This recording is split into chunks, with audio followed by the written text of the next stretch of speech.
This is Marian Bennett. The date is February 19th, 2013. We are recording the oral history. Sister Mary Angela Matthews and I are sitting here, and now we're ready to start. So, good morning. Good morning to you. So, shall we just start at the top? Tell us about your childhood, and did you know about the Ursuline sisters from your youth?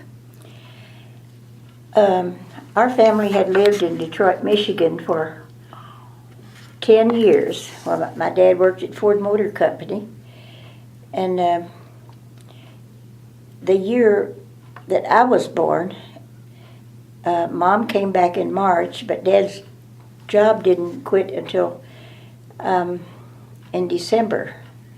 So she came home on a train to Litchfield, 4 young boys younger than 10. Oh, gosh. And she was pregnant with me. And her mother, Alice Compton, delivered all her babies but one. And one of them was born in Detroit. So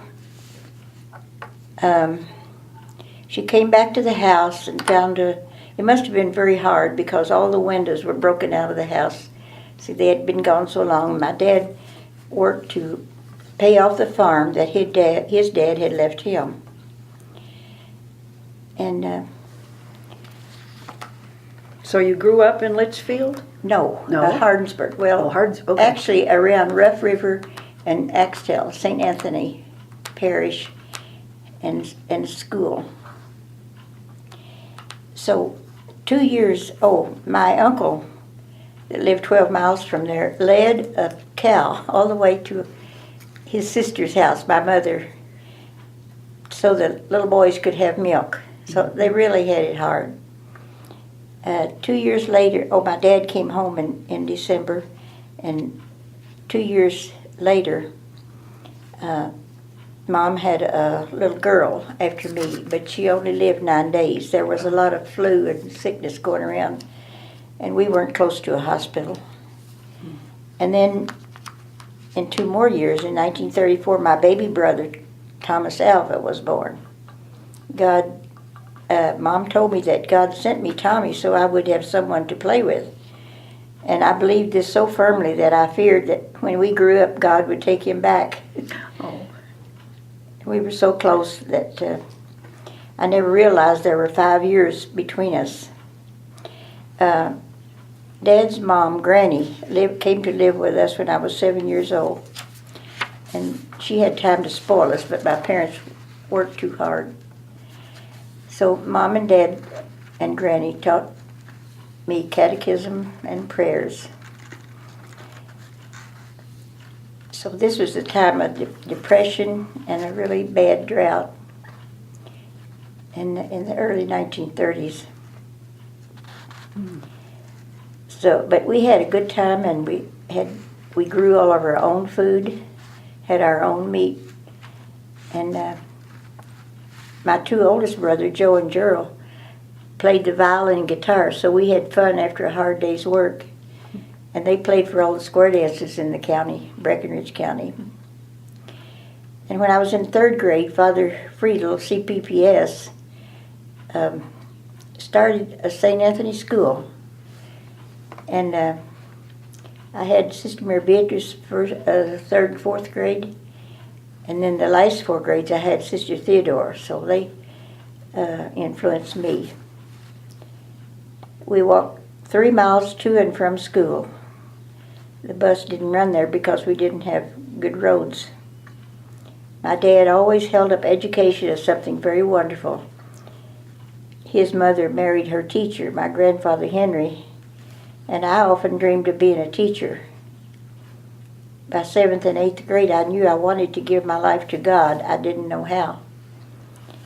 So when World War II began, my 3 oldest brothers had to go, and the rest of us went to work in the field, my mother included, and my grandmother cooked in the house. So it was very hard to tell my brothers goodbye. Another milestone in my life was leaving home to come to the Mount St. Joseph boarding school. I looked forward to going, but the homesickness that I experienced being away from my family was a suffering greater than any I had had up to that time. I was also very shy, and I buried myself in books, and I got the highest average in our class for the first 2 years. And the last two, Mary Ellen Mattingly, formerly Mary Guston, came, and she was a near genius, so nobody could get ahead of her. And it was a wonderful experience that I got to go to daily Mass. I didn't have any idea that I would be an Ursuline, though. So when did you feel the specific calling to join the Ursulines? Well, I guess I went to St. Romuald one time on a visit, and I was in the back of the church, and I saw Sister Mary Edgar and Charles Borromeo were kneeling up front. And it just hit me. Why are you kidding yourself? You know you want to be an Ursuline.